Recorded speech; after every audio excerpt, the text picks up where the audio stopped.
Thanks so much for being with us here on Atlanta News First Plus. It's time for our segment called In Case You Missed It. I'm Joy Limnacker here with Brooks Baptiste, and we're here to catch you up on what you may have missed. Yeah, good morning to you, Joy. So we've got to talk about a couple of things. Obviously, the 4th of July now being just 2 days away. A lot of you are probably getting pumped up and excited to maybe shoot off some of the fireworks in your backyard, maybe your front yard, maybe in the road.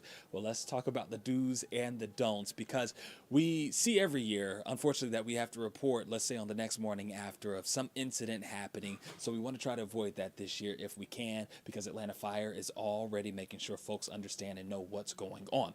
So here's the deal. We talked to Atlanta Fire, and they say the first thing you should do is read the packaging, because whether it's firework or whether it's a sparkler, they are not the same instructions as far as operating them. So firefighters are also advising people to never allow their kids to play with fireworks. And we talked with manager Tina Spellman of TNT Fireworks Supercenter. This is in the Smyrna area out in Cobb County. And she's echoing that same message of safety, because she says it is super important. Bottom line, the fire departments around the metro are warning you now not to let things get out of hand, because we see this happen just about every year, and we want to avoid having to report on some of those unfortunate instances that we run into. Yes, definitely.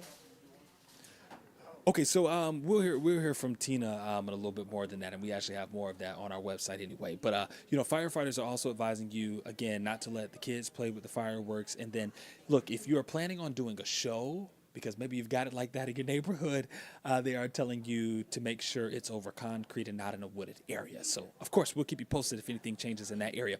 Also, a warning from Georgia State Patrol that's focused on the interstates, the state routes, and the local streets for the 4th of July holiday. A lot of you going to be traveling, maybe going to a spot where you can enjoy the water, enjoy the beach. And if you're going down to Florida, you'll be hitting the roads, several of them here in Georgia before making it to Florida anyway. Well, the holiday travel period is set to begin tomorrow, and it's going to end on Sunday. Last year, get this, check out these numbers. We're told that Georgia State Patrol issued more than 15,000 tickets. So that was just here statewide. They also arrested more than 500 people for driving under the influence. Wow. And then 9 people, unfortunately, died in crashes last 4th of July holiday. So it's always just a great reminder that if you are going to be out and about, that you're doing so safely.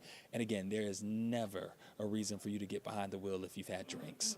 Oh, that is 100%. That is 100%. Thank you so much. And you know what? I mean, when you think about the travel and everything, why not a staycation for the 4th of July, you know? Listen, that's how you do it, and you can save you a couple of dollars when you do that, too. By the way, Joy, I don't know if you have had this conversation with yourself or maybe with somebody, but I say we vote on when the fireworks are over with. And my vote is for 11:59 on the 4th of July. That's actually a really good point. That's a whole other thing. No, that's a whole true. story. Yeah. Yeah, that's a whole thing in itself. That's true. That's something else for another time. We'll we talk can about that. Don't worry. Yeah. All right. Well, thank you so much, Brooks, and happy 4th. Of course, I'm going to see you before then, but happy 4th still. All right, so let's talk about fireworks a little bit. This is an unfortunate story concerning fireworks. Apparently, thousands of fireworks were stolen. And not only that, I mean, these fireworks were at a shop that is essentially meant to benefit Georgia veterans. So police say someone actually stole these fireworks. And now it's in Douglasville. Reporter Josh Skinner says Paul Richardson couldn't believe it. Well, apparently there's a thieving crew running around robbing people. He got a call Saturday morning about a theft at his Big Grin fireworks stand in Douglasville. This was not just a smash and grab. The video from a nearby liquor store tells the tale. A vehicle pulls into the lot around 5:30 a.m., backs itself up to the stand, where thieves rip open the stand's right window, pilfer the shelves, and are gone in just minutes. They sped off in such a hurry, there was fireworks strewn down the highway. And Richardson says it could have been worse. These boxes were piled up inside, which Richardson says prevented the thieves from accessing part of the stand. Richardson estimates he lost about $7,000 in fireworks. Making it worse, 30% of all gross sales go to help veterans. The veterans are the key part behind this. Big Grin Fireworks has grown from 2 stands to 11 stands in 5 years. Each location's proceeds go to a different veteran's cause, such as Foreign Legion posts. To make up for what we lost here, we're going to have to sell roughly another $18,000 worth of product. As for the thieves, Richardson notified Douglasville PD and hopes they can find the culprits. It's a very big hurt to this stand, but I think that somebody out there knows exactly who's doing that. In the meantime, the biggest sales days of the year are here, and there's still time for Big Grin to put smiles on people's faces. We have tremendously great value for you, and you get to support a great cause, the veterans groups. In Douglasville, Joshua Skinner, Atlanta News First.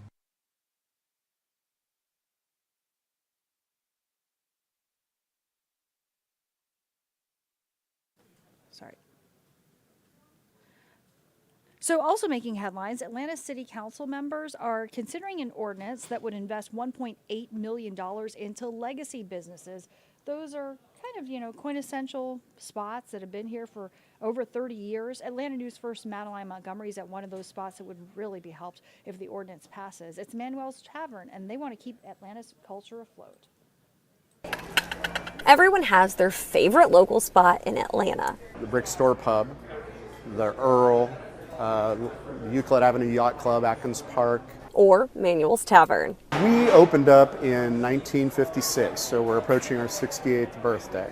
Atlanta City Councilman Jason Dozier wants to make sure those spots are known to more than just the locals. So we have all these tourists coming to the city, conventioneers. You got the World Cup coming in a couple years. Boy, wouldn't it be nice if folks from Germany were down at Busy Bee Cafe, really experiencing the organic, authentic Atlanta that we all know that made our city what it is. That's why he presented this ordinance at City Hall. It direct funding and resources to businesses over 30 years old. Ensuring those businesses have financial support, technical support, and also some love from our international and traveling communities, I think will help them be set up for success for the long haul. Everything good over here? A welcome idea, according to the general manager of one legacy business. It's great to hear. I mean, we like to think that we help make Atlanta unique, and any help that we could get, we'd be grateful for sure. Madeline Montgomery, Atlanta News First.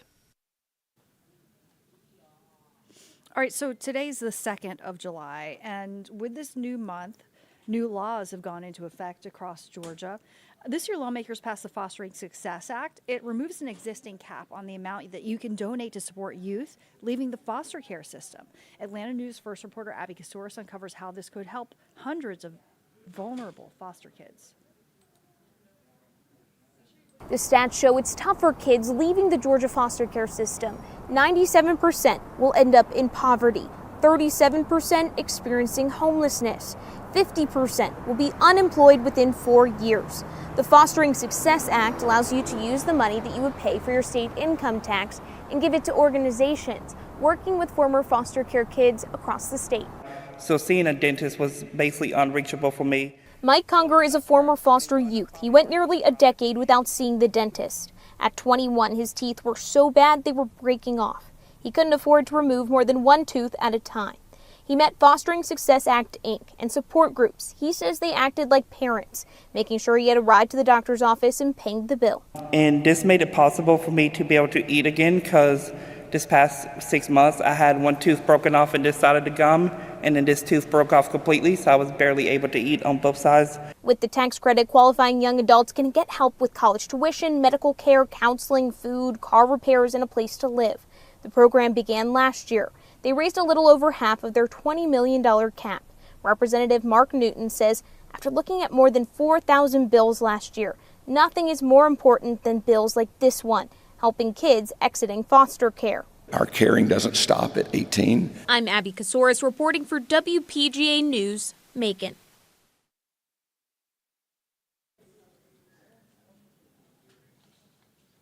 And also new, there's help for Metro Atlantans who are struggling to find clean, safe, affordable places to live, thanks to some newly passed laws that are now demanding apartments and other rental properties be fit for a person to live in. Atlanta News First, Brittany Ford explains. Well, the new state law will allow renters to fight back and will help with Georgia's growing eviction rate. Sadly, housing advocates we spoke to say it may not be enough to protect renters from negligent landlords. Renting a home or an apartment can put you in a vulnerable position. I've even moved into places that's had issues before I've moved in, and they tried to say it was my fault when it was there before I even moved in. The Safe Home Act, a new Georgia law that went into effect Monday, has put new restrictions on landlords. The new law requires units be fit for human habitation, addressing things like mold, plumbing issues, and other safety hazards. It prohibits a landlord from cutting off utilities due to unpaid rent, limits a security deposit to 2 times the rent, and requires a 3-day notice before an eviction can be filed. Hopefully more landlords will understand their obligations under the law. Kristen Varel, attorney with Atlanta Legal Aid, says since the pandemic, tenant-landlord cases account for up to half of their caseload. We experience clients where a lot of the landlords simply don't authorize repairs because they're expensive, and or they'll patch a repair, and the problem will continue month after month. Varel says the new law will allow greater self-advocacy among tenants, but doesn't feel the need for their services will slow down. She says there will still be landlords who will try to take advantage. I think this is a great first step, but I think that Georgia law will need to go a little bit further to provide adequate protections for tenants. Atlanta Legal Aid says if a landlord fails to meet those standards, a renter can now file a lawsuit. At the state capitol, Brittany Ford, Atlanta News First. And much more on all of our top stories on AtlantaNewsFirst.com, also our free mobile news app. Thanks for joining us.